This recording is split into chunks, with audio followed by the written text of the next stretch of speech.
All right, hyperfeminized managerial cybernetics. I know it's not a set of words that rolls easily off the tongue, and in the end, what word will be used to describe this phenomena is not incredibly relevant. There are many other people working on either what could be called the great feminization. There's a writer named Peter Wright who has talked about gynocentrism, and his articles are very good. We could call it girl boss occupied government, moralistic therapeutic statism. It's not so much the word I want to get hung up on, but I'm going to talk a lot about how this has been applied within the city of Portland. It's very important because just like critical theory, postmodernism, queer theory, deconstructionism, these were all universally contained ideas that broke containment out into the broader society. And Portland is a lot like that. What tends to happen here gets out of containment, and it is happening in other places. I'm not going to really try to make those connections. I just want to really talk about what is going on right now. So it's June 28, 2026. I'm not going to really talk about how we got here, nor give a long series of remarks about cybernetics. I would really like to make this video in the common vernacular, and I'm going to change up my pacing and how I'm speaking once I really kind of get into the material. But because some setup is required, I'm going to just go through this for about 10 minutes and give you an understanding of why I'm using these words together: hyperfeminized managerial cybernetics. So, cybernetics, the management part of it, I am going back to Stafford Beer, who had tried to apply something called Project Cybersyn. It was in Chile in the 1970s, and this was going to be a cybernetic management theory that was going to go into the government, that was going to leverage a special room of operations. And you can look at the room and you can look at the project and you can watch some of Stafford Beer's videos about cybernetics and the will of the people is one that's on YouTube. And you'll get a good understanding of why I'm going into the sort of viable systems model that he developed. And so when I talk about hyperfeminized managerial cybernetics, that is system one. That is the core sort of CPU or core code base that is running and interacting with system two. System two is our government, our politics, our courts, public life. And I'll bring up some other things in system two, but that's like the operating system. It's no longer the hardware or the source code. It's the operating systems that are able to run given the source code and hardware underneath it. And then third are the application layer. That's system three. That's where almost, I would say, 90% of the discussion around politics resides, is in the set of applications and things being rolled out. But what I really want to keep focusing back to is system one, which is causing a huge amount of consternation, and it's actually building up and accumulating anger and animosity and vitriol that is going to result in a civil war. That's not an over-exaggeration, and I'm going to make the case as to why a civil war in Oregon, I specifically think, is coming by 2030. And so I'm going to bring in, state government again at system two. There's a state, county, local, city. I'm going to talk about system two. But so that's the cybernetic part of this. And then there are negative feedback loops and there are positive feedback loops. There is a woman named Donella Meadows. She has a video on YouTube called Systems, Overshoot and Collapse. What's very good about the video is she never mentions the word cybernetics. She talks a lot about system dynamics and how that all works and systems theory and so forth. But you can see the positive and negative feedback loops within the content that she's presenting.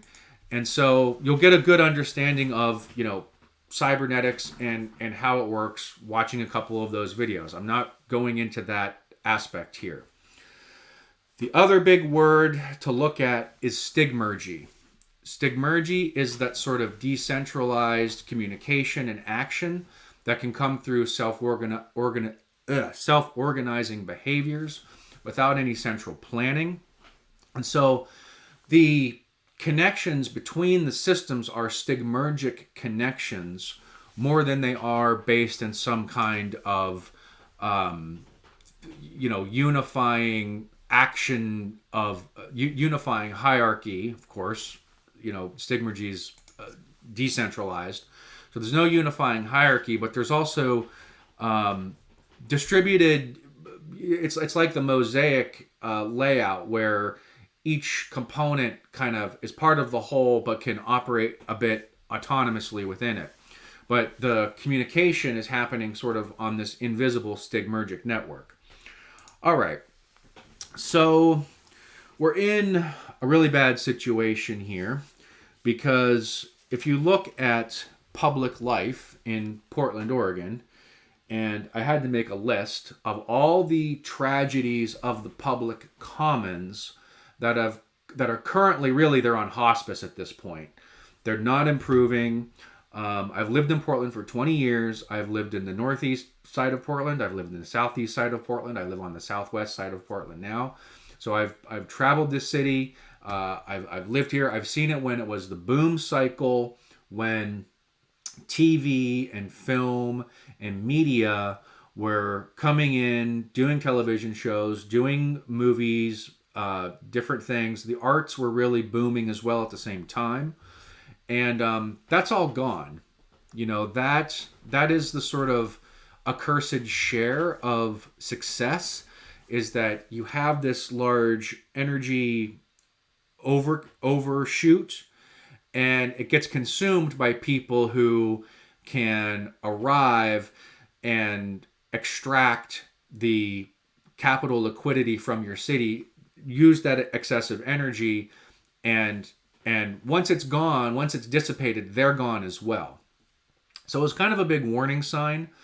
The older I get, the more I really do think it's true that the empire begins its decline at the peak of its ascent, that the problems that come in when you can just ignore certain things as a civilization in the ascent period really come back to bite you years down the line, and we're at that point.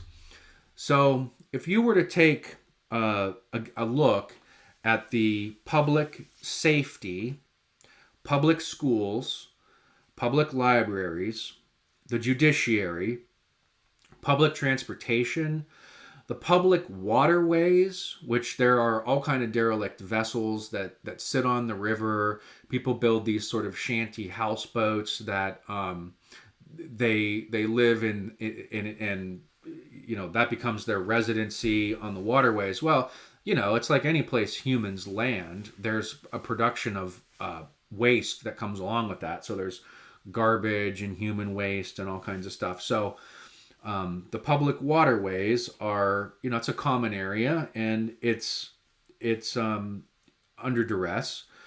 Public housing, public parks, public sidewalks, public bathrooms, public art, and in general, public life. The civically minded person who wants to participate in the world around them. Well, I mean, when you've got all these obvious problems where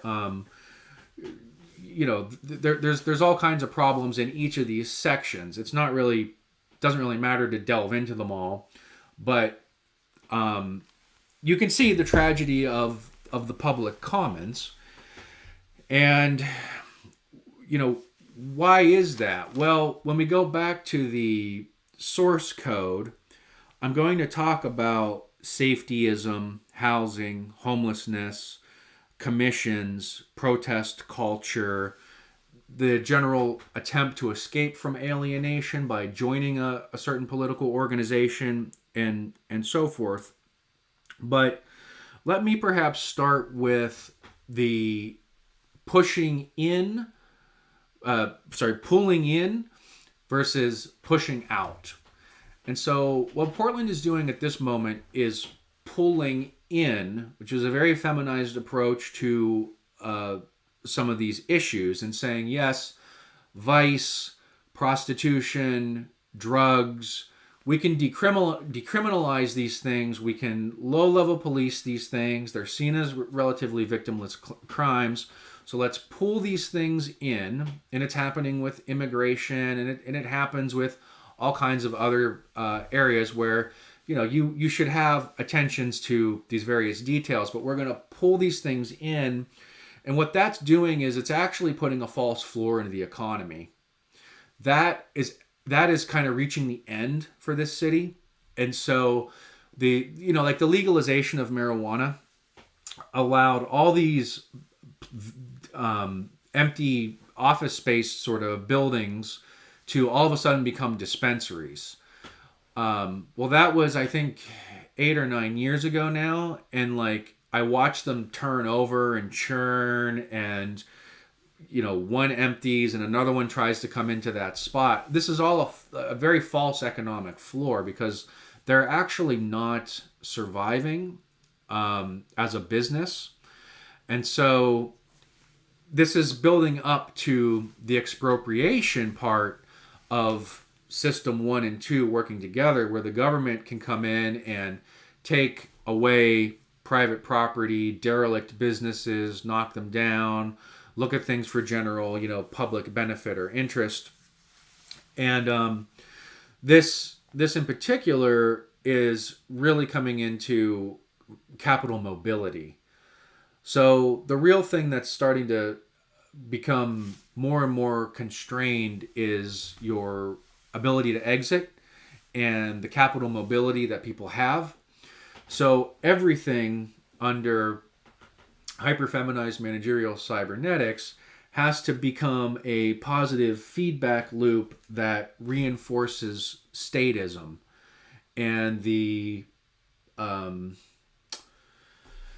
subsidization and social programs of your life, where you're on the teat all the time. You're on the teat of the state, and you can never get off of it. So there's a lot of stuff right now about the socialized housing that Portland has tried, and it's failing miserably.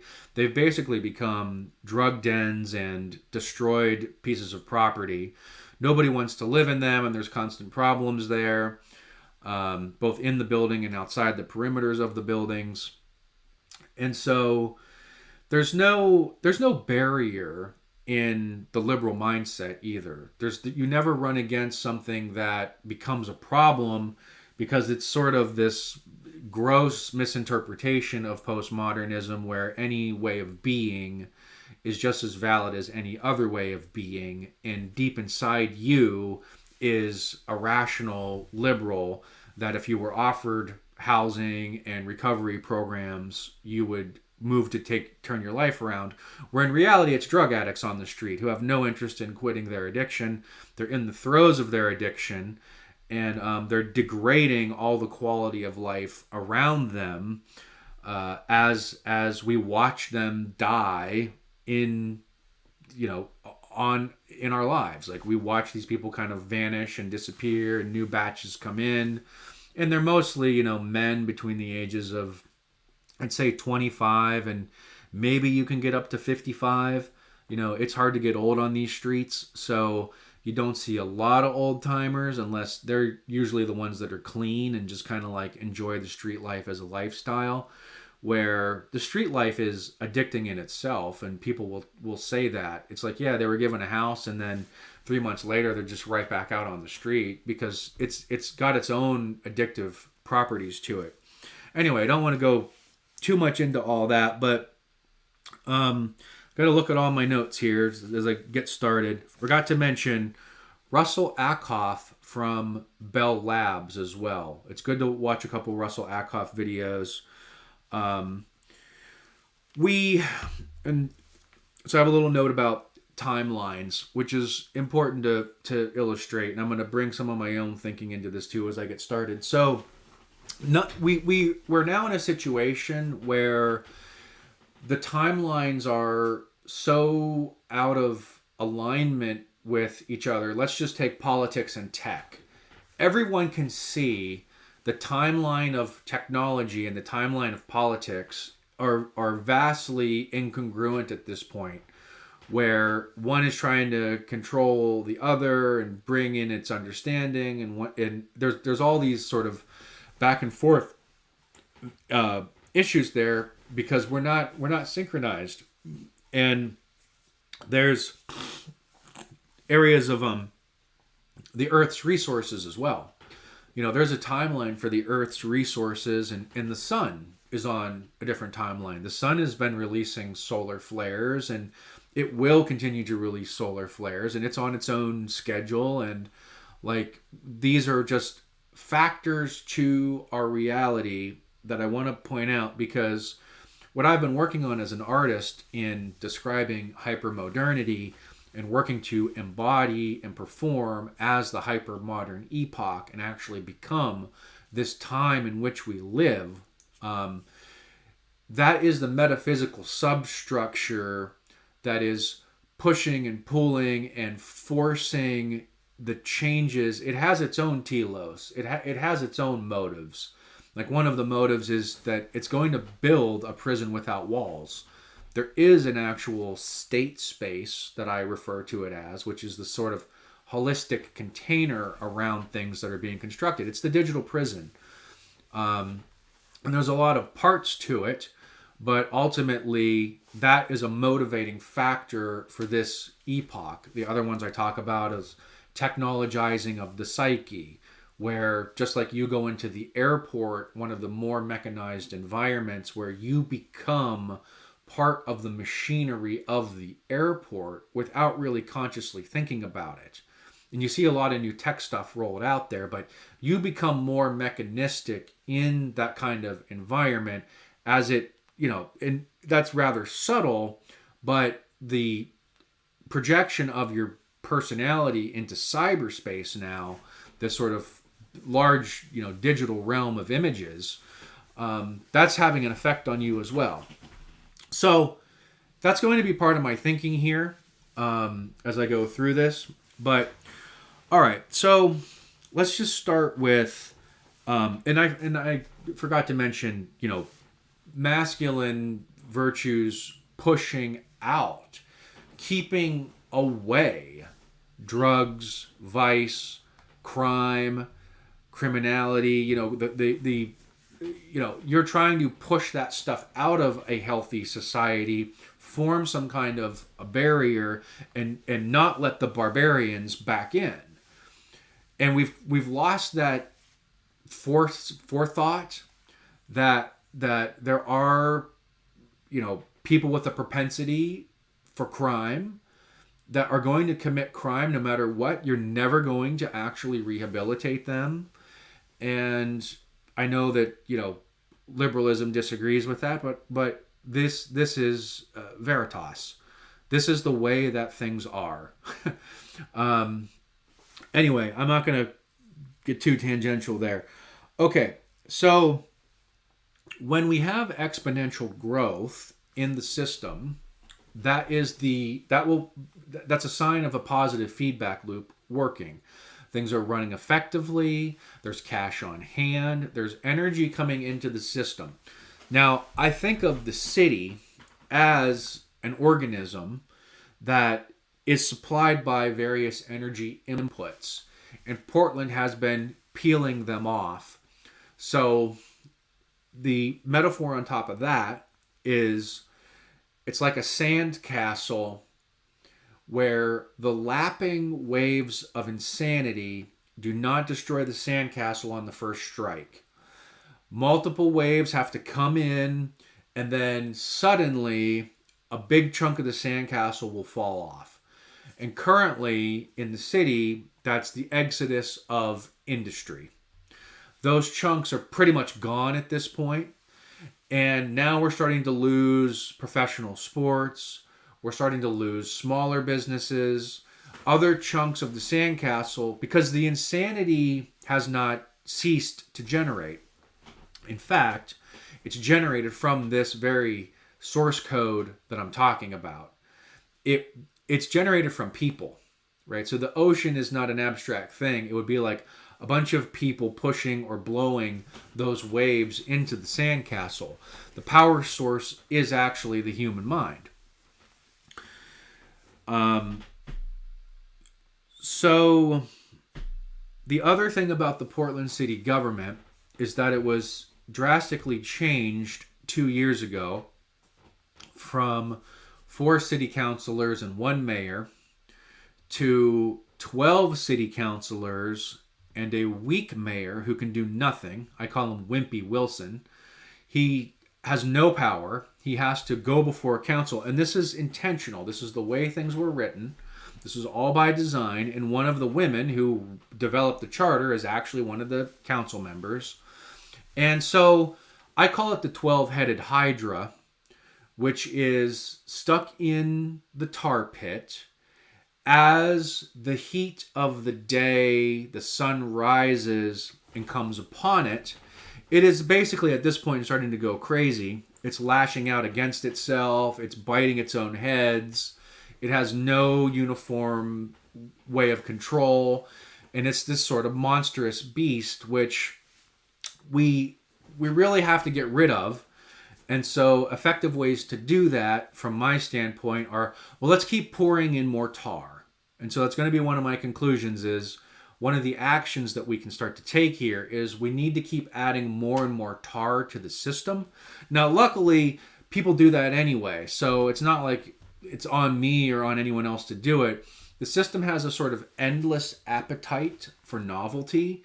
This is, again, more feminist sort of feminized mindset, where you're drawn towards the new and novel and away from simplicity and efficiency. And so we have these, I was trying to find some of the articles that I'd saved, like where they want to rename schools. We at one point renamed 39th Avenue to be Cesar Chavez Boulevard, but now there's some allegations of sexual assault of Cesar Chavez, so we have to get rid of that. And while we're doing that, we're going to get rid of Jefferson School, and we're going to continue to, in a lot of ways, take down the masculine features of society. Just like the statues of George Washington, Abraham Lincoln, Theodore Roosevelt were all toppled in the city of Portland. It's not lost on those paying attention that essentially all the masculine icons were given a pass. Even like the elk that we had is more of a masculine style statue, a big horned rack, this elk that was in downtown. And that's one of the first ones that they've actually kind of finished. You know, it took them 6 years for some reason to finish a project. But, you know, a sculpture that was already sculpted just had to be put back in where it originally was. But this time differential is part of the tar. So the politicians want a simple solution at this point. They are in panic mode. The terminal velocity of the free fall is now becoming apparent, and the ground rush illusion when you're skydiving, because you're falling at the same speed at a certain point, but it looks like the ground's really far away. And when you get closer, it looks like the ground is rushing up towards you. Well, you've been falling at the same speed for quite a while. So that's the ground rush illusion. And that is starting to happen. People are starting to realize that just how bad the situation is that we're in. And of course you have the endless summer problem, because we constantly have people churning in and churning out of different positions. And this is all over the city of Portland. The school district cannot keep a superintendent. The county chairs, Basically, people are one term and they're gone. You never hear from them again. There's no accountability for anything that they've done. But as they exit, everything was a raging success. But so you have an endless summer problem. You have a constant bike shed problem where people want to argue about what color to paint the bike shed, and they're not working on the more serious problems. It's like the car's engine is rusted and dilapidating, and you want to talk about what color the jalopy should be. So that's the bike shed problem. We've got a lot of that.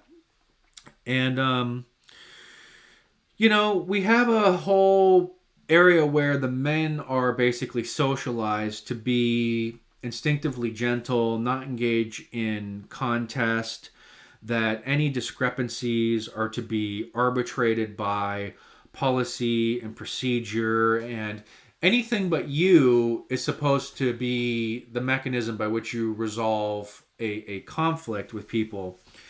And I was going somewhere with this. Oh, you know who runs the city of Portland? Is Robert Taylor, the city attorney's office. That's who really runs this city. Because if you watch any city council meetings, he must have an office down there at this point. Because he's brought in constantly.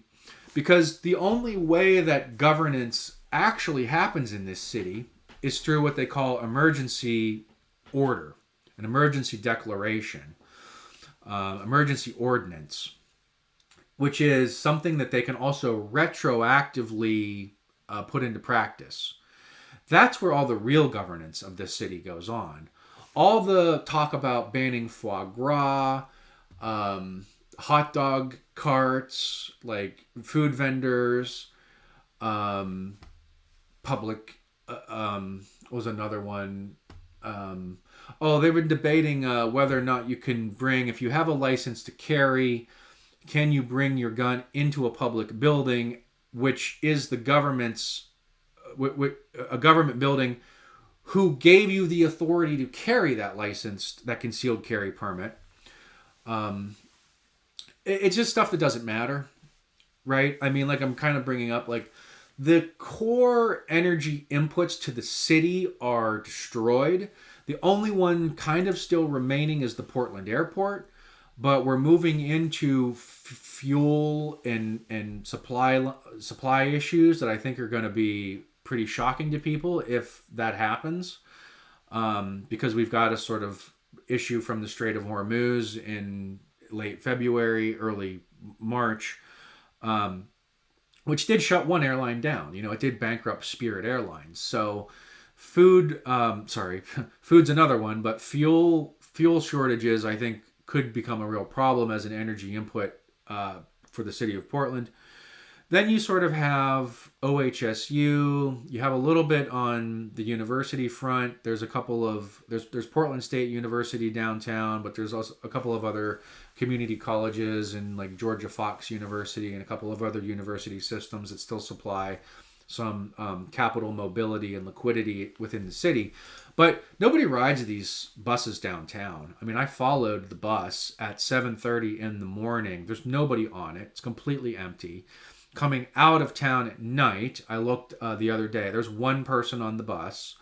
There's nobody going in or coming out of town. And there's nobody who wants to ride public transportation because any bus stop you pass has people that are carrying cans and dogs and all kinds of other stuff on there where it's like you don't need to put up with nonsense to get to your destination.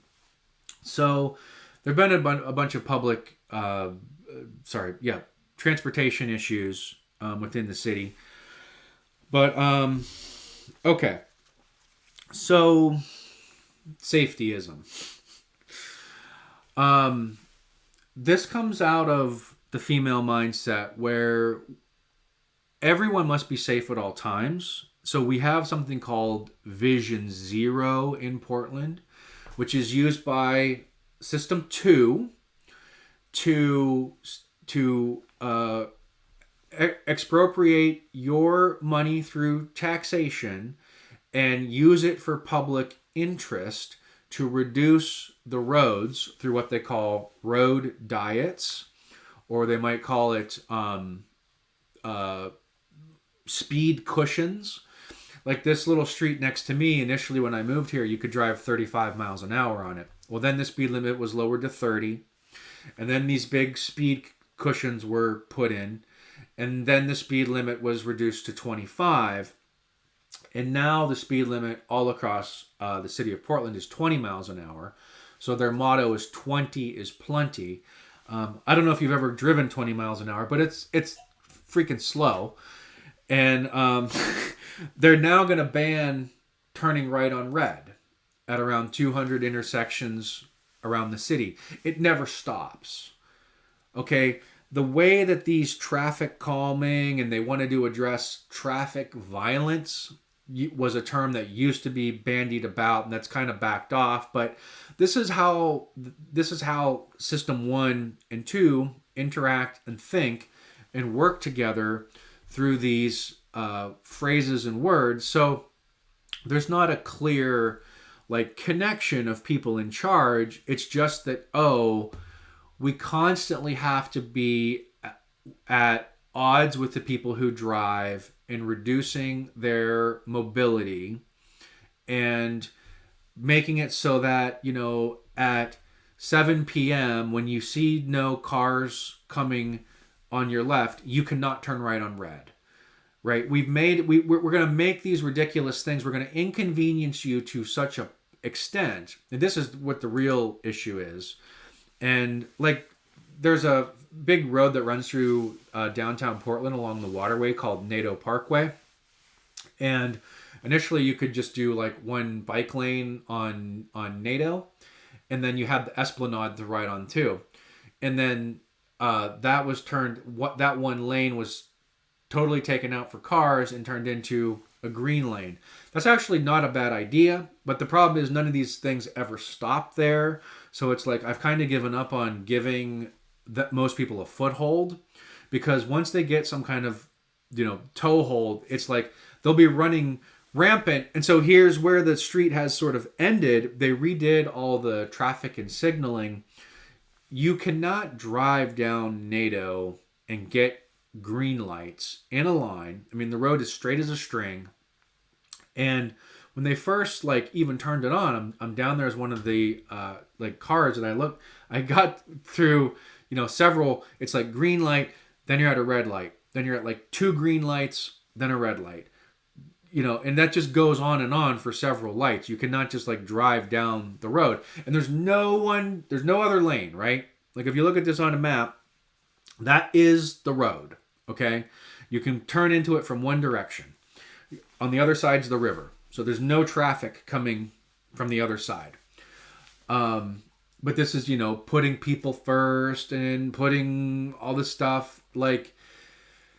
I said to the car next to me, I was like, boy, they really screwed this up, didn't they? And they were looking at me yeah, there's nobody down here and we can't drive straight through.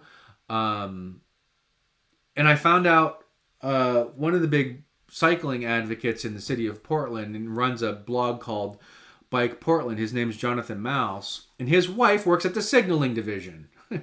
I don't know what her role is there, but I suspect through stigmergy and conversations, it's come back to be yeah, I mean, the message is make driving as inconvenient as possible to the driver, frustrate them so that they don't get in their car and make a trip.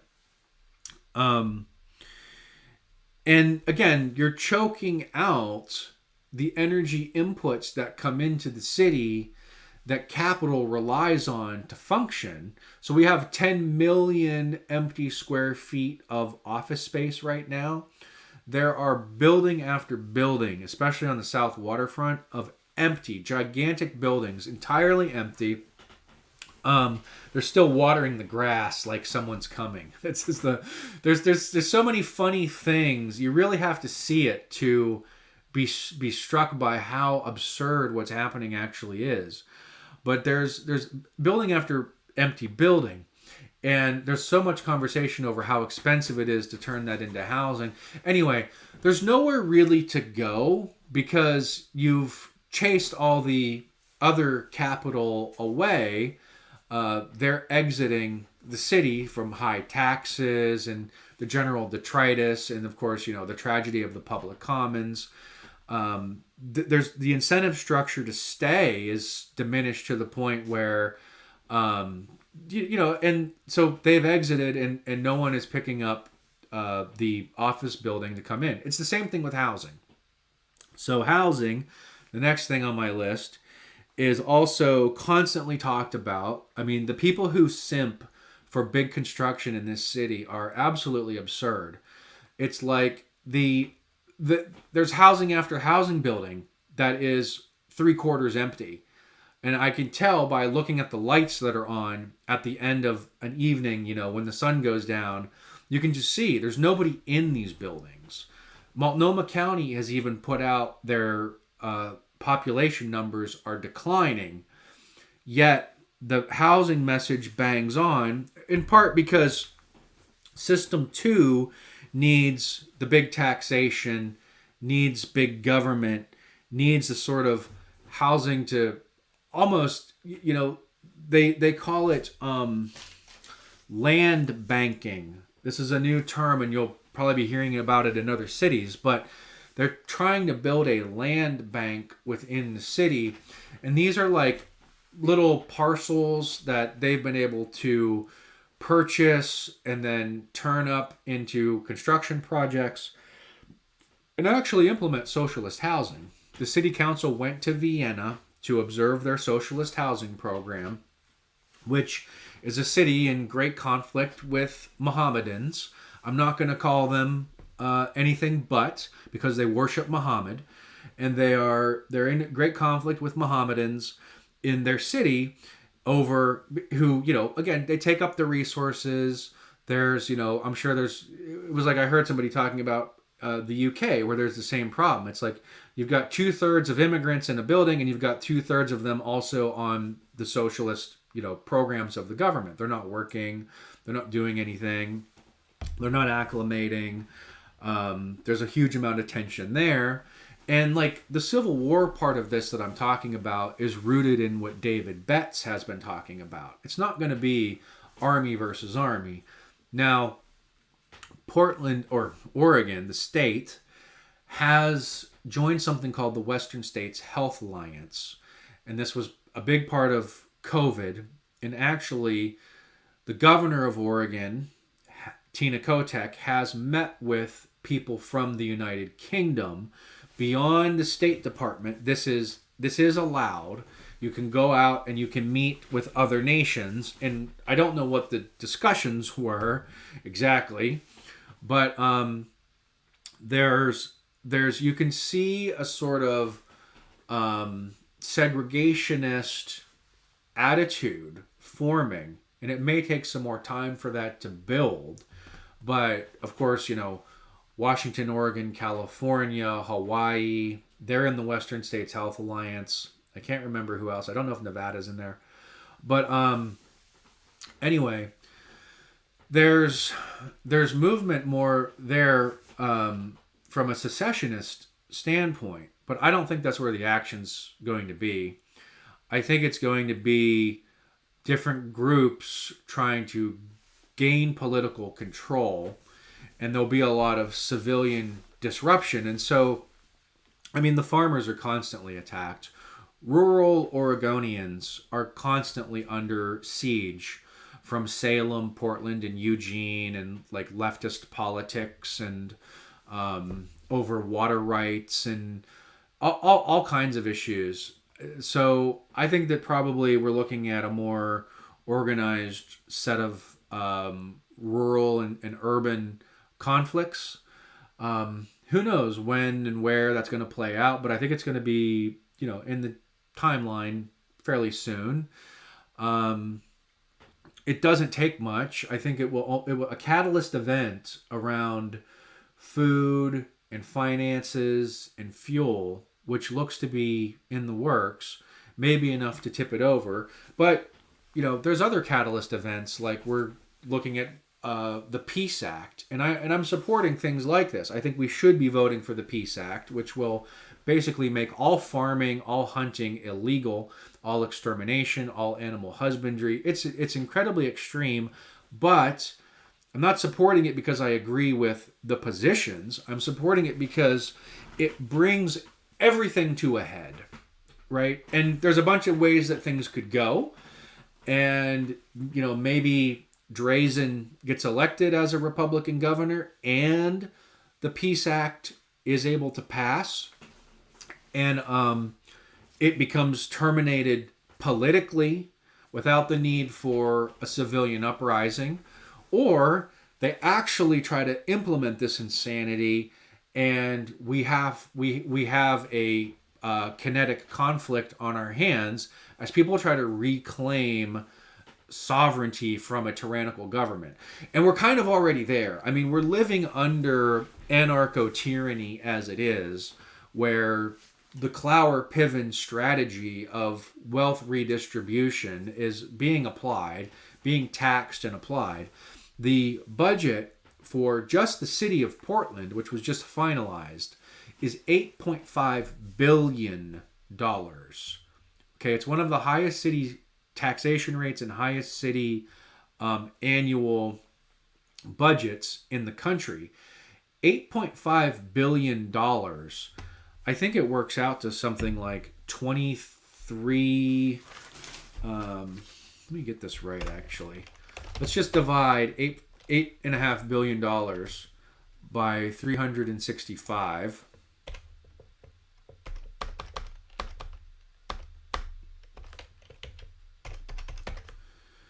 Yeah, $23,287,000 a day. So for what? I mean, I went through the tragedies of the public commons. Okay, so housing. Housing is really the political project that transmutates the ideology of liberalism into a standard set of products. I know that was hard for me to realize, but what goes on in these houses, aka which are really apartment complexes, is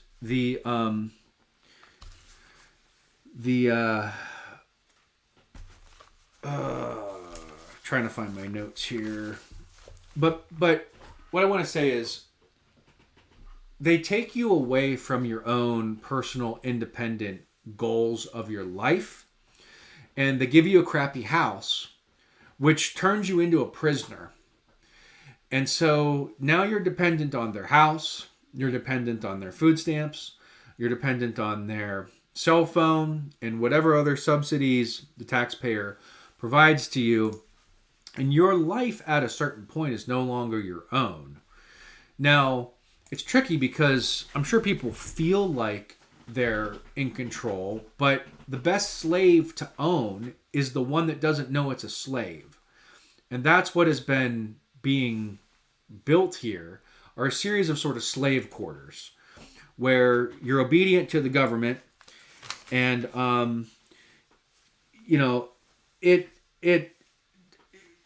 the home becomes an exterior of automatic gates, key fobs, locks. It loses all of its female domain qualities, ironically enough, through the whole process, and just becomes a product. And it's a domicile of lotus eating and fantasy and, escapism and dependency. So, okay. The commission system, the commissions, right, of, system 1, system 2, the power that's wielded here is really through a sort of professional managerial elite who have the time to sit on these committees and do these reports and not have to make a living. And they're actually excluding all the individuals who they purport to be helping, but they're run by a small number of sort of nobles on whatever the cause du jour issue is of the day, and they're usually the beneficiaries of some kind of inheritance, financial investment. One of the women who really pushed for the city charter to change is married the man who runs Hormel Foods. So they're backed by, they don't have to have an everyday life of someone who has to go out and make a living. So they spend all their time on these, bringing in the insanity, bringing in the lapping waves of insanity, because they have no real world experience. It's like the theory, when confronted with reality, oh, well, so much worse for reality. No, it's like they never put the theory down. So I pulled up here something called Crave Theater in Portland. I actually never seen them before, but they had put on their website, of course, they have an equity statement and a land acknowledgement, and these are all the sort of politics and actions, the showing that you will bend at the knee for whatever, and they say in here they're focused on social, global, and political issues with collaborators who run, this Crave Theater. They're focused on political issues as a theater company. This is why I say public art is in the toilet. They actually did a Dracula, a feminist revenge story, I think was the title of it, at Portland Center Stage, a feminist retelling of Dracula. It's just like this absurdity where the Portland Center Stage, when I went there, in 2009 to see a couple of shows that were really good, in their secondary theater, there's actually 2 theaters in the building. But I doubt they're able to run 2 theaters at this point. It's probably just main stage. If, theater is something that has fallen short in many regards in this town that used to be something very great. But nonetheless, let me get off my liner talking about that. So, restorative justice. Who has been hurt? What are their needs? And whose obligation is it to meet those needs? This is hyperfeminized thinking, right? This is, I could give it its due. I could give it its credit. But my problem in doing that is being charitable to people who never return it, who at every instance will knock you down a peg because they don't agree with you. I'm not giving these people any more leeway, right? Restorative justice, it's not something we should be talking about. If you want to fiddle around and fart around with this in your spare time, go ahead. But public tax dollars should not be going into any programs like this. And I'm not going to win the day here, right? Like, it's pointless for me to talk about it. Like, this is going to continue. In fact, they want to develop a new app, a new mobile app for referrals. And we have this other organization in the city called the Oregon Justice Resource Center. They enact Lawfare. They use Lawfare to further their ideology, and they just did a $49 million settlement for wrongful death cases for people who died of COVID-19 in Oregon prisons. I don't know if that's a wrongful death, but it's $49 million settlement because this is what they do, right? This is about weakening the state by extracting resources from it and using lawfare and getting after the cash, right? The legal system is the mechanism to move in and take, move in and extract. And so System 1 and System 2 here, they're very deeply connected, right? The judges, I've read, some personal blogs of the judges around Oregon, and they're all into this. They're all in on hyperfeminism. Anyway, okay. So the commissions, there's a police accountability commission. We pay for this thing called Portland Street Response, which I have used, and I like the idea of an alternative to calling the police to help people who, it looked like at one point a woman was beaten up and thrown into the public park. So I called Portland Street Response to come out and check on this person. So I've used it a handful of times when I thought, don't really need the police to come out, but something's up, something's up, something's not right.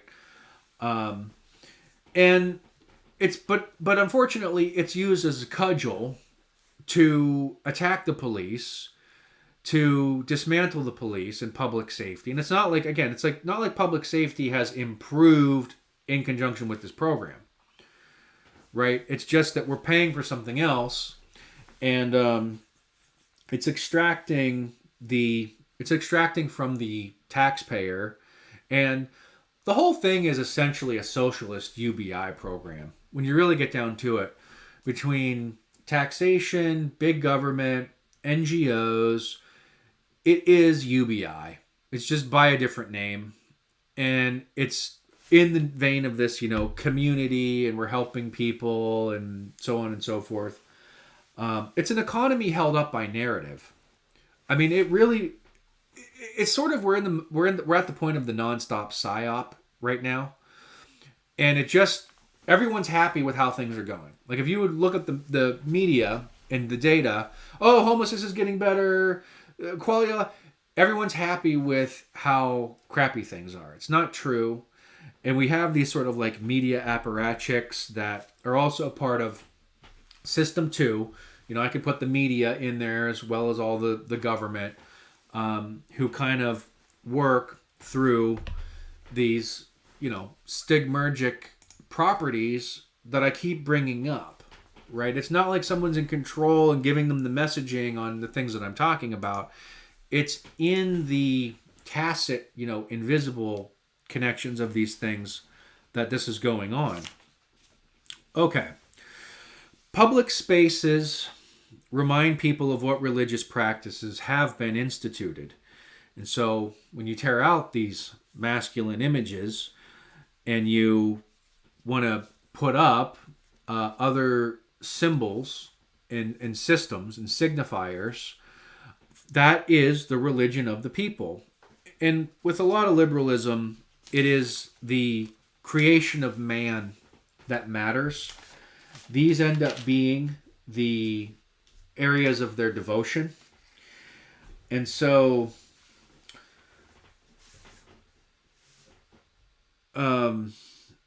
anyway, I'm losing my notes on where I was trying to go with that, but you get my point.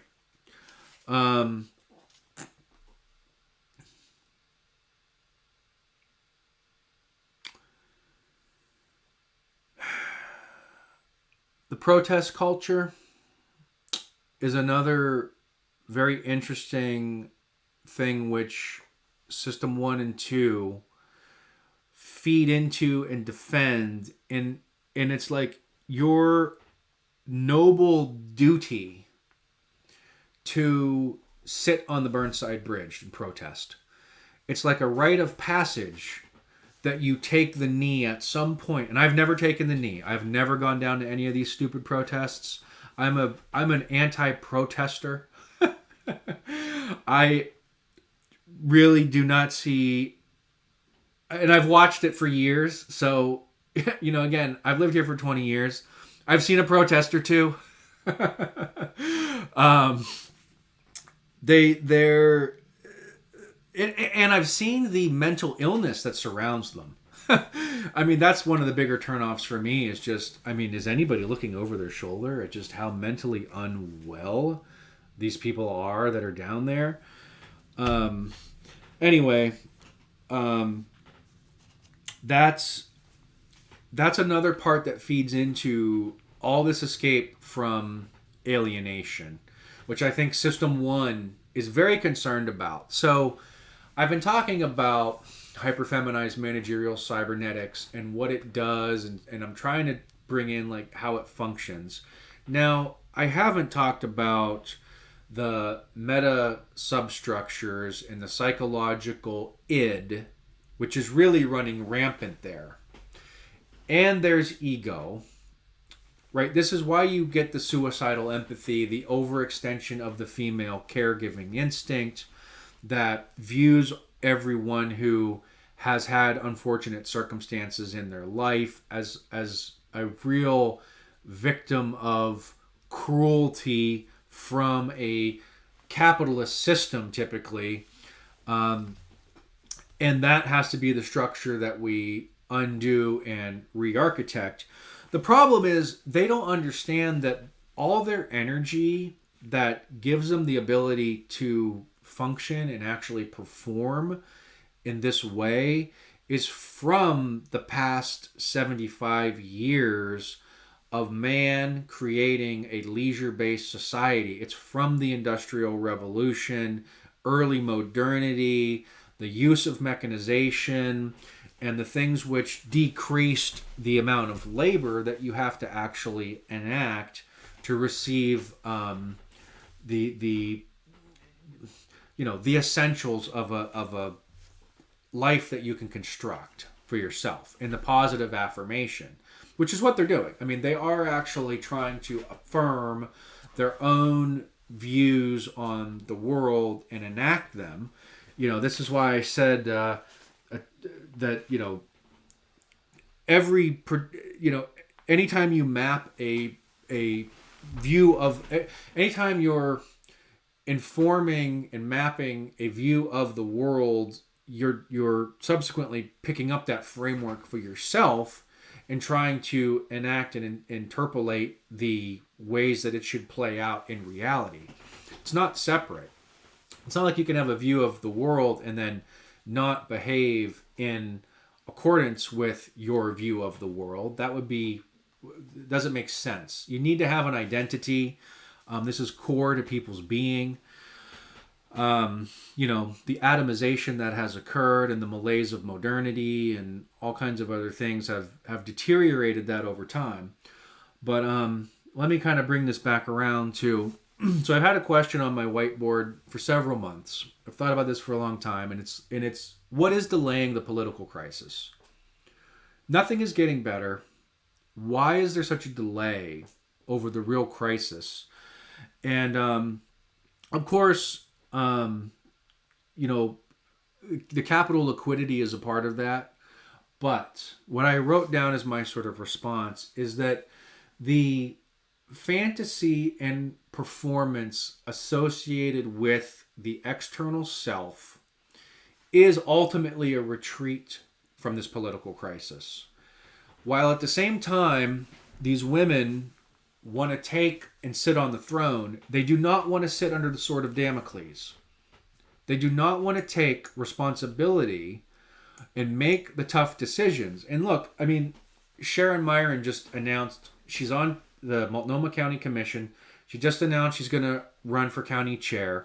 In her announcement, the very first line, she says, I'm paraphrasing here because I can't remember it exactly, but it was to the extent of, I never wanted to be in this position. I don't want to be doing this. I never thought it would come to this. It's framed in such a way where it's like, well, guys, I guess I'll do it because no one else wants to. In the Portland City Council president did the same thing. Jamie Dunphy. I like to call him Dumb Fee because he's coming up with constant entertainment taxes. Like they want to tax streaming services. So they want to put fees on everything. So, but he was another one that was reluctant to take the council president position in a long, drawn out several hours of, again, the Hydra attacking itself and spitting in each other's face and whatnot. Like, it's embarrassing. It's like I know all the sexual proclivities of the people on city council because they've gotten into such hissing matches with each other that it's come out. So like it's totally embarrassing. And again, it's like, I guess, guys, I guess nobody wants it, so I have to do it. It's like, forgive me. It's this sort of weakness of character that just it comes out with Wimpy Wilson and his. He was a dark horse candidate who basically won the mayoral seat through ranked choice voting, which is another thing that hyperfeminized managerial cybernetics brings in because it can always add complexity. Okay? I have a Six Sigma green belt. These books behind me are on process improvement. So I don't usually go into my background, but like I know what I'm talking about with, how I talk about these systems and how they function. Look, you can always add complexity. You can always add more administrivia. And that's what has happened in the corporate world. We now have to attend all kinds of seminars and microaggressions and trainings and identify sexual harassment. And like, I have to watch these videos of people being complete and utter debased, like, moral agents and like stalking women who are walking to their cars and then having to answer questions on my screen like, what would you do, what should you say? I'm like, this is sick. It's sick, and it's making me sick watching it. It's like the spiritual sickness that goes along with this is part of the process. Like, it is part of the outcomes that they're driving for, because you eventually get to a point where it's like, I just don't see how things could get worse. But become a true pessimist, my friend. Things can always get worse. Every time I thought we've hit the bottom falls out and we sink even deeper into a spiral. And that's where we are. We're circling the drain. And we're driving such fissures and fractures into society over all this, while we are looting and eating the seed corn of all the people who came before us in order to provide us with these luxuries, to live like kings and queens. I mean, we live with such abundance, and I'm constantly talking about how we are drowning in our abundance at this point. It's not scarcity that's the problem. It's abundance that's the problem. And there are all kinds of things we could be doing. We never get to it. Another thing I forgot to mention is, like, we have this Portland Clean Energy Fund. It has $200 million annual dollars. It is sitting on a $1.7 billion $1.7 billion allocation pool of money, right, over the years. We have all this like free childcare stuff that we voted for that's way overextended in its income to expenditure ratios, and it's sitting on several tens of millions of dollars, and like it's not fixable. Okay, so let me get to my last point. It cannot be fixed. The system actually at this point cannot be returned to reason-driven order, where we have dialogue to build a negative feedback loop and put sanity back into the system at this point. It needs to either run out of steam and exhaust all of its resources, be met with a counteracting force, which is kind of my encouragement, is like, while it's weak, while the Hydra's in the tar pit, this is our best chance to totally do away with it. And it's going to be frustrating, but it's frustrating already. We're already on a very dangerous path. And so I'm advocating that, we could replace system one with, reason-driven, rules-based order. I know that term, if you're familiar with it, may say we've tried that. Like, that's where we came from. This is the post-war consensus. But we can work on returning to a point where there's some equilibrium, right? I mean, there's no balance at this point. And it's driving people insane. Actually, as this rolls further and further out, the insanity is becoming more and more apparent. I like to joke with people that back in the olden days, the psychological doctors would go to the asylum and actually live with the patients. And I feel that way now, but I'm in the constant city-based asylum with all the crazy people. So I need not travel to see the infirmary. But anyway, getting kind of long on this. I hope I've given you some good insights on how to think about this and how it's functioning.